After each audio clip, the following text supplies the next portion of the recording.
நல்லதே நடக்கும். ஓம் நம சிவாயும். எல்லாம் உள்ள ஸ்ரீ வாராகியம்மன் திருவடி சரணம். உலகத் தமிழ் நெஞ்சங்கள் அனைவருக்கும் உங்கள் சுசரி ராஜகணபதியின் அன்பான வணக்கங்கள். இன்றைய பதிவில் இந்த உலகத்துல ஏழையாக பிறப்பது நம்மளுடைய தவறல்ல, ஆனா ஏழையாக இறப்பது தான் நம்மளுடைய தவறு. ஸோ ஏழையா பிறக்கிறவங்க பணக்காரன் ஆகணும் நம்ம போராடிக்கிட்டு இருப்போம், வாழ்க்கையில செட்டில் ஆகணும்னு நம்ம போராடிக்கிட்டு இருப்போம். அதற்கு நிறைய பேர் கடன் வாங்கி கூட மாட்டிக்குவீங்க. ஸோ ஏழையா இருக்கிறத விட கடன்காரனாக இருக்கிறது மிக மிக இன்னும் கொடிது. ஸோ அப்படிப்பட்ட கடன் பிரச்சனை தைக்கிப்பிச்சிங்க, மீண்டும் நீங்கள் ஏழையாகத்தான் மாறக்கூடிய வாய்ப்பு ஏற்படும். ஸோ அப்படிப்பட்ட விஷயம்தான் விதி. நம்ம ஏழையா பிறக்க வைக்கிறதும் நம்மளை பணக்காரனா பிறக்க வைக்கிறது தான் விதி. ஸோ அப்படிப்பட்ட விதியை நம்மளால மாற்ற முடியாது. ஆனால் முயற்சி இருந்தால் எதையும் மாற்ற முடியும். காலத்தின் நேரத்தையும் சரியாக புரிந்து கொண்டு அந்த காலத்திற்கேற்றபடி உழைச்சா கண்டிப்பாக அந்த நேரத்தை நம்மளால மாற்ற முடியும். அப்படிப்பட்ட விதி மதி ரகசியத்தை பார்க்க போகிறோம். மேலும் மகர ராசியில் பிறந்த உங்களுக்கு உங்களுடைய ராசிப்படி உங்களுடைய ஜாதகப்படி யாரெல்லாம் பணக்காரனாகக்கூடிய வாய்ப்பு உண்டு, யாரெல்லாம் கடன்காரர்களாக இருக்கக்கூடிய வாய்ப்பு உண்டு, யாரெல்லாம் ஏழையாக இருப்பீர்கள் அதற்கு யாருக்கு வாய்ப்பு உண்டு, அதுலேருந்து மீண்டு வருவதற்கு என்ன செய்ய வேணும் அப்படின்றத டீட்டெயிலாக இந்த பதிவில் பார்க்க போகிறோம்.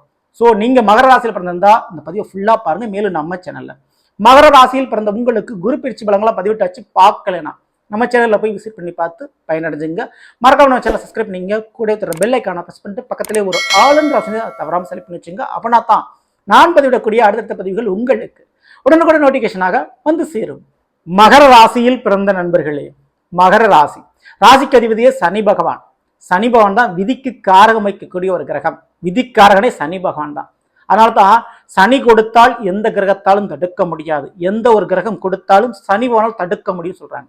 ஸோ நவ கிரகத்துல விதிக்கு காரகமே சனிவான் அப்படின்றதுனால கண்டிப்பா விதி கொடுத்தால் யாராலையும் மாற்ற முடியாது, அதாவது சனிவான் கொடுத்தால் யாராலையும் மாற்ற முடியாது. ஸோ அப்படிப்பட்டவரே உங்களுடைய ராசிநாதனாக இருக்கிறார். ஸோ விதி உங்கள் வசம் இருக்கிறது, அதுல எந்த மாற்று கருத்தும் இல்லை. ஸோ விதியை குறிப்பது லக்னங்க. கண்டிப்பா ஒரு உங்களுடைய பிறப்பு ஜாதகத்தில் லக்னம் அப்படின்னு இருக்கும். நீங்க மகர ராசியில பிறந்திருக்கலாம், ஆனா லக்னம் வெவ்வேறு லக்னத்துல நீங்க பிறந்திருப்பீங்க. ஸோ லக்னம் என்பது உயிரை குறிக்கும், ராசி என்பது உடலை குறிக்கும். ஸோ ராசியின் அடிப்படையில் தான் மதி இருக்கு. ஸோ ஒரு கிரகம் ஒரு அதிர்ஷ்ட வாய்ப்பு உங்களுக்கு ஒரு கிரகம் கொடுக்குதுன்னா அந்த வாய்ப்பு கிடைக்கும் பொழுது உங்களுடைய உடம்பும் மனசும் நல்லா இருக்கணும். நல்லா இருந்தால் தான் அந்த வாய்ப்பை நீங்க சரியா பயன்படுத்தணும். ஒரு பயணத்தின் போது ஒரு டிராவல் பண்ணிக்கிட்டு போய்கிட்டு இருக்கும் பொழுது அங்க ஒரு புதையலே இருந்தாலும் உங்களுடைய கவனம் சிதறாம நீங்க வேற சிந்தனை இல்லாம இருந்தா தான் அது கண்ணுக்கு தெரியும். நீங்க அந்த நேரத்துல வேற சிந்தனையில் இருந்தேன்னா அதை தாண்டி போயிருவீங்க, அதை கவனிக்காம போயிருவீங்க. அப்படிப்பட்ட அந்த மதி சரியாக இருக்கணும். ஸோ விதி கொடுத்தாலும் மதி சரியா இருக்கணும். அப்படி மதியை குறிப்பது ராசி, விதியை குறிப்பது லக்னம். ஸோ லக்னம் தான் அந்த விதியில இருக்கும். ஸோ உங்களுடைய பிறப்பு ஜாதகத்துல லக்னம்னு ஒன்று இருக்கும். ஸோ அந்த லக்னம் தான் நீங்க பணக்காரனா இருப்பீங்களா, கடைசியில ஏழையா மாறுவீங்களா, அல்லது ஏழையா நீங்க இருந்து பணக்காரனா மாறுவீங்களா அப்படின்றத சொல்லக்கூடியது லக்னம் தான். இல்ல கடன் பிரச்சனை மாட்டிக்கீங்களா, இது தீர்மானிக்கக்கூடியதே லக்னம் தான். ஸோ ராசியின் அடிப்படையில் சொல்வது கோச்சார பலன். ஸோ லக்னத்தின் அடிப்படையில் சொல்றதுதான் உங்களுக்குரிய ஜாதக பலன். அப்படி சில லக்னத்தில் பிறந்தவர்கள் பணக்காரனாகக்கூடிய அமைப்பு உண்டு. நீங்க ஏழையா இருந்தாலும் சரி, கடன் பிரச்சனை மாட்டி இருந்தாலும் சரி, அதுல இருந்து நீங்கள் மிக எளிதாக மீண்டு வந்து விடுவீர்கள். ஸோ அதுக்கு நிறைய வாய்ப்பு இருக்கு. ஸோ அப்படிப்பட்ட அதிர்ஷ்ட லக்னக்காரர்கள் யார் அப்படின்றத ஃபர்ஸ்ட் பார்த்துருவோம். ஸோ நீங்க மகர ராசியில பிறந்திருக்கீங்க, உங்களுடைய லக்னம் மீனமாக அமைந்திருந்தால் உங்களுக்கு பண ரீதியான, வசூல் ரீதியான, ஃபைனான்ஸ் ரீதியான, பேங்க் ரீதியான, கூட பிறந்த சகோதர ரீதியாக உங்களுக்கு ஒரு நன்மை லாபம் கிடைக்கும். ஸோ மீன ராசிக்கு மீன லக்னத்துல பிறந்தவங்க, ஸோ நீங்க மகர ராசி மீன லக்னத்துல பிறந்திருந்தா எப்பேற்பட்ட பிரச்சனையாக இருந்தாலும், நீங்க ஏழையாகவே இருந்தாலும் வாழ்நாள் இறுதிக்குள் ஒரு செட்டில் ஆகக்கூடிய அமைப்பு உங்களுக்கு இயற்கையாக ஏற்பட்டுரும். அதனால நீங்க பயப்படாம இருக்கலாம். ஸோ அடுத்த லக்னக்காரங்க அப்படின்னு பார்க்கும்போது ரிஷப லக்னத்தில் பிறந்தவர்கள், கௌரவம், பெயர், புகழ், பட்டம், பூர்வீக சொத்து, இதனால ஒரு வாழ்க்கையில் நீங்க செட்டில் ஆகக்கூடிய வாய்ப்பு இயற்கையாகவே உங்களுக்கு உண்டு. ஸோ நீங்க ரிஷப லக்னத்தில் பிறந்திருக்கணும், மகர ராசியா இருக்கணும், உங்களுக்கு இந்த அமைப்பு இருக்குது. ஸோ இதற்கு அடுத்து கடக லக்னத்தில் பிறந்தவர்கள், இந்த கடக லக்னத்தில் பிறந்தவங்களுக்கு நண்பர்கள், உறவுகள் மற்றும் வாழ்க்கை துணை இவங்களுடைய ஒத்துழைப்பின் மூலமாக வாழ்க்கையில நீங்க செட்டில் ஆகுங்க, அதுக்கு வாய்ப்பு நிறைய இருக்கு. ஸோ அதற்கு நீங்க கடக லக்னத்தில் பிறந்திருக்கணும், மகர ராசியா இருக்கணும். மற்றும் இந்த கடக லக்னத்தில் பிறந்தவங்களுக்கு வெளிநாடு சம்பந்தமான யோக வாய்ப்பு ஏற்படும். ஸோ இதற்கு அடுத்த லக்னம் பார்த்தா கன்னி லக்னம். இந்த கன்னி லக்னத்தில் பிறந்தவங்களுக்கு இந்த அரசியல், சினிமா, இந்த குதிரை ரேஸ், லாட்டரி டிக்கெட் போன்ற அதிர்ஷ்ட வாய்ப்புகள் எதிர்பாராத விதமாக கிடைக்கும். ஸோ அதற்கு நீங்க கன்னி லக்னத்தில் பிறந்திருக்கணும், மகர ராசியா இருக்கணும். அப்படிப்பட்டவங்களுக்கு அந்த மாதிரி ஒரு அதிர்ஷ்டம் ஏற்பட்டு அதன் ரீதியாக உங்களுக்கு வாழ்க்கையில செட்டில் ஆவீங்க. ஸோ இதற்கு அடுத்து தனுசு லக்னத்துல பிறந்தவங்களுக்கு, ஸோ நீங்க தனுசு லக்னத்தில் பிறந்திருந்து மகர ராசியாக இருந்தால் அரசாங்க வேலை, அரசியல் பதவி வாய்ப்பு, கவர்மெண்ட் ரீதியான கிடைக்கக்கூடிய ஒரு அதிர்ஷ்டம். ஸோ அதன் ரீதியாக உங்களுக்கு மிகப்பெரிய லக்கு கிடைக்கும். அல்லது உங்களுடைய குடும்பத்தில் இருக்கக்கூடிய ஒரு நபருக்காவது அரசாங்க உத்தியம் கிடைச்சு அதனால வாழ்க்கையில் நீங்க செட்டில் ஆவீங்க. ஸோ அப்படிப்பட்ட வாய்ப்புகள் அமையும். ஸோ இந்த 5 லக்னக்காரர்கள் நீங்க மகர ராசியில் பிறந்திருந்து இந்த 5 லக்னத்தில் ஏதோ ஒரு லக்னத்தில் பிறந்திருந்தா நீங்க ஏழையாக இருந்தாலும் பணக்காரனாவது உறுதி. அதற்கு கால நேரம் சாதகமா இருக்கவங்களுக்கு கண்டிப்பா ஒரு அதிர்ஷ்டம் உங்களுக்கு அந்த வாழ்க்கையில கிடைச்சிடும். ஸோ கடன்காரனாக இருந்தாலும் அதுல இருந்து நீங்க மிக எளிதாக மீண்டு வந்தக்கூடிய அமைப்பு உங்களுடைய வாழ்க்கையில உங்களுக்கு கண்டிப்பா கிடைக்கும். ஸோ அதனால நீங்க தைரியமா இருக்கலாம்.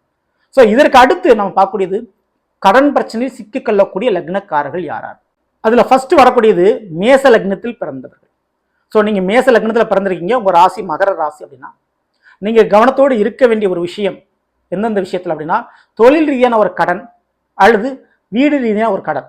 ஸோ சொந்த வீடு அல்லது தொழில் ரீதியான கடன் வாங்கும்போது கொஞ்சம் கவனத்தோடு இருக்கணும், இல்லைன்னா அந்த கடன் பிரச்சனை மாட்டிக்கொள்வீர்கள். அதே போல தொழிலாளர்கள் கூட பணிபுரியவர்கள் அவங்களுக்காக நீங்க பணம் வாங்கி கொடுக்கிறது. ஸோ இந்த விஷயத்துல நீங்க லாக் ஆகிங்க. ஸோ அதுல மேச லக்னக்காரங்க கொஞ்சம் கவனமா இருக்கணும். அதே போல உங்களுக்கு ஏற்படக்கூடிய கடன் பிரச்சனை தப்பிப்பதற்கு கொஞ்சம் வருஷம் நீடிக்கும். ஸோ அப்படிப்பட்ட அந்த கடன் பிரச்சனை மாட்டிக்கொள்ளும் பொழுது உங்களுக்கு உறவுகளும் நட்புகளும் உதவி கண்டிப்பா வேணும். ஸோ அவங்களுக்கு சப்போர்ட் மூலமா தான் நீங்க அதை மீண்டு வருவீங்க. ஸோ இதற்கு அடுத்த ஒரு லக்னம் பார்த்தா துலா லக்னத்தில் பிறந்தது. இந்த துலா லக்னத்தில் பிறந்தவங்களுக்கு கல்வியால் கல்வி கடன், வண்டி வாகன கடன், ஸோ இதுல நீங்க மாட்டிக்கிறதுக்கு அதிக வாய்ப்பு உண்டு. ஸோ துலா லக்னம் மகராசி பிறந்தவங்களுக்கு அதுக்கு வாய்ப்பு உண்டு. அதன் ரீதியாக கடன் பிரச்சனையில நீங்க மாட்டிக்கொள்ள வாய்ப்பு உண்டு. ஸோ இதற்கு அடுத்து பார்க்கக்கூடியது விருச்சிக லக்னம். ஸோ விருச்சிக லக்னத்தில் பிறந்தவங்க கூட பிறந்தவர்களாலும் புதுசா ஒரு முயற்சி எடுக்கிறேன், புதிய ஒரு தொழில் தொடங்குறேன், புதுசா ஒரு ஸ்டெப் எடுக்கிறேன், நான் இடம் மாறுறேன், அதிகமா டிராவல் பண்றது, அதிகமான பயணங்கள், ஸோ ஜெயிச்சே ஆகணுன்றதுக்காக சில காரியங்கள் செய்யறது. ஸோ இதனால கடன் பிரச்சனை நீங்க மாட்டிக்கொள்ள வாய்ப்பு உண்டு. ஸோ இந்த 3 லக்னக்காரர்கள், அதாவது மேசம், துலா மற்றும் விருச்சிகம் லக்னத்துல பிறந்திருக்கீங்க, நீங்க மகர ராசி அப்படின்னா நீங்க கடன் பிரச்சனை மாட்டிக்கொள்வதற்கு வாய்ப்பு உண்டு. அந்த கடன் பிரச்சனையாலேயே பல நேரத்தில் நீங்கள் ஏழையாக மாற வாய்ப்புகள் அதிகம் உண்டு. ஸோ பொருள் இழப்பு ஏற்பட அதிக வாய்ப்பு உண்டு. இருக்கிற நிலையை விட கீழே போறதுக்கு வாய்ப்பு நிறைய இருக்கு. ஸோ இந்த 3 லக்னத்துக்காக கடன் வாங்கும்போது கொடுக்கும்போது கொஞ்சம் கவனத்தோடு இருக்க வேண்டியது அவசியம். அப்படிப்பட்ட கடன் பிரச்சனை நீங்க மாட்டி தவிக்கிறீங்கன்னா நீங்க மீண்டு வர்றதுக்கு என்ன செய்யணும்? கண்டிப்பா பழனி சென்று முருகப்பெருமானை வணங்குவது, மேற்கு திசை நோக்கி இருக்கக்கூடிய சிவாலயங்களுக்கு, சிவன் எப்பவுமே கிழக்கு நோக்கி இருக்கும், ஆனா மேற்கு திசை நோக்கி மாறி இருக்கும் சிவாலயங்கள் ஒரு சில தான் இருக்குது. அப்படிப்பட்ட சிவாலயங்களுக்கு சென்று அமாவாசை சென்று பாலாபிஷேகம் செய்வது கடன் பிரச்சனையிலிருந்து உங்களை குறைக்கும். அதே போல பழனி சென்று முருகப்பெருமானை வணங்குவது, முருகனுக்கு பஞ்சாமிர்த அபிஷேகம் அல்லது தேன் அபிஷேகம் செய்வது உங்களுக்கு மிகப்பெரிய ஒரு நன்மையும் கடனை அடைக்கக்கூடிய ஒரு வழிவகையும் உங்களுக்கு ஏற்படுத்தி கொடுக்கும். ஸோ இந்த ஒரு வழிபாடை தவறாம நீங்க பண்ணீங்க. ஸோ இதற்கு அடுத்து நம்ம பார்க்கக்கூடியது யார் வாழ்க்கையில ரொம்ப ரொம்ப கஷ்டப்படக்கூடியவர்கள், அதாவது கடன் பிரச்சனையிலே மிக நீண்ட காலமா இருக்கக்கூடியவங்க, பிறக்கின்ற பொழுதே கஷ்டத்துல பிறக்கக்கூடியவங்க, அதே போல அந்த ஏழையாக பிறந்து அதுல இருந்து மீண்டு வர முடியாமல் போனவர்கள், லைஃப்ல செட்டில் ஆகிறது ரொம்ப ரொம்ப கஷ்டம் இவங்களுக்கு. அப்படிப்பட்ட லக்னக்காரர்கள் யாரார் அப்படின்றத பத்தி பார்க்கிறோம். ஸோ அதுல மகர ராசியில நீங்க பிறந்திருந்தா அதுல வரக்கூடிய முதல் லக்னமாக உங்களுக்கு வரக்கூடியது எதுன்னு பாத்தீங்கன்னா மிதுன லக்னக்காரங்க. ஸோ நீங்க மகர ராசி, இதுல நீங்க மிதுன லக்னத்துல நீங்க பிறந்திருக்கீங்க அப்படின்னா உங்களுக்கு வாழ்க்கை துணையாலும் அதே போல வெளிநாடு சம்பந்தமான விஷயத்தாலும் உங்களுக்கு பிரச்சனைகள் எழக்கூடும். நில பிரச்சனை எழக்கூடும். நிலத்தகர கஷ்டப்பட்டு உழைச்சி ஒரு சொத்து வாங்கினாலும் ஒரு வீடு வாங்கினாலும் அதுல பிரச்சனைகள் உங்களுக்கு வரும். ஸோ அதனால நீங்க கஷ்டம் சந்திக்க வேண்டிய சொல்லி வரும். ஸோ இந்த மிதுன லக்னத்துல பிறந்திருந்தா மகராசியில் இருந்தா உங்களுக்கு சிக்கல்கள் உருவாகும். ஸோ இதற்கு அடுத்த ஒரு லக்னம் அப்படின்னு பார்க்கும்போது சிம்ம லக்னத்துல பிறந்தவங்க. ஸோ சிம்ம லக்னத்துல பிறந்தவங்களுக்கு அரசாங்க தண்டனை, கோர்ட் கேஸ், வழக்குகள் பிரச்சனை இதன் ரீதியாக மாட்டிக்கொள்ள வாய்ப்பு உண்டு. ஸோ இதற்கு அடுத்த ஒரு லக்னம் அப்படின்னு பார்க்கும்போது கும்ப லக்னத்துல பிறந்தவங்க.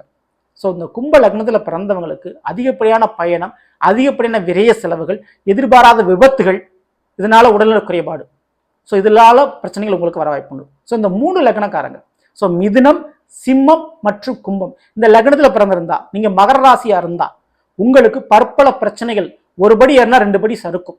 வாழ்க்கையில் எதிர்பாராத ட்விஸ்ட், எதிர்பாராத விபத்துகள், எதிர்பாராத நஷ்டங்கள் ஏற்பட அதிகப்படியாக வாய்ப்பு உண்டு. ஸோ இந்த 3 லக்னத்துல பிறந்தவங்க எப்பவுமே ஒரு விஷயத்தை புரிஞ்சுங்க, குலதெய்வ வழிபாடு நீங்க கண்டிப்பா தவறாம பண்ணணும். அந்த குலதெய்வ வழிபாடு எவ்வளவுக்கு நீங்க பண்றீங்களோ அவ்வளவுக்கு நீங்க இந்த பிரச்சனையை மீண்டு வர முடியும்.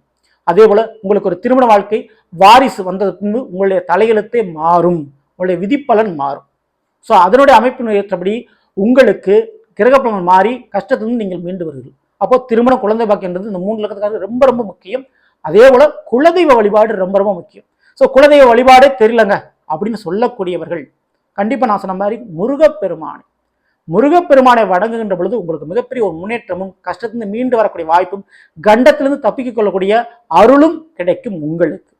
ஸோ அது கண்டிப்பா நீங்க பழனிமலை முருகனை தான் நீங்க வணங்கணும். அது எந்ததான் மாற்று கருத்தும் இல்லை. ஸோ மகராசியில் பிறந்திருந்தா நீங்க இந்த 3 லக்னத்தில் பிறந்திருந்தா குலதெய்வ வழிபாடு பண்ணணும். குலதெய்வம் தெரியாதவர்கள் முருகப்பெருமானை, பழனி முருகப்பெருமானை நீங்கள் வணங்குகின்ற பொழுது எப்பேற்பட்ட கஷ்டத்திலிருந்தும் நீங்க மீண்டு வர முடியும். ஸோ அதுக்குள்ள சான்சஸ் நிறைய இருக்குது, அதை மட்டும் ஃபாலோ பண்ணிங்க. ஸோ நல்லது, நாம் இன்றைய பதில் மகர ராசியில் பிறந்தவர்களுக்குரிய பலனை பற்றி பார்த்தது. நிச்சயமா உங்களுக்கு பலனை பற்றி வர நினைக்கிறேன். பிடிச்சிருந்தா லைக் பண்ணுங்க, மேலும் உங்கள் நண்பர்களுக்கும் உறவினர்களுக்கும் கமெண்ட் செய்யுங்கள். இதுவரை நம்மளுடைய சேனல் சப்ஸ்கிரைப் பண்ணாமல் இருக்கிறது சப்ஸ்கிரைப் பண்ணிங்க, கூட தர பெல்லைக்கான பிரஸ் பண்ணிட்டு பக்கத்தில் ஒரு ஆளுன்ற ஆப்ஷன் தவறாமல் செலக்ட் பண்ணி வச்சுங்க. மேலும் அடுத்து சந்திப்போம். நன்றி, வணக்கம். நல்லதே நடக்கும். ஓம் நம சிவாய. எல்லாம் ஸ்ரீ வாராகியம்மன் திருவடி சரணம்.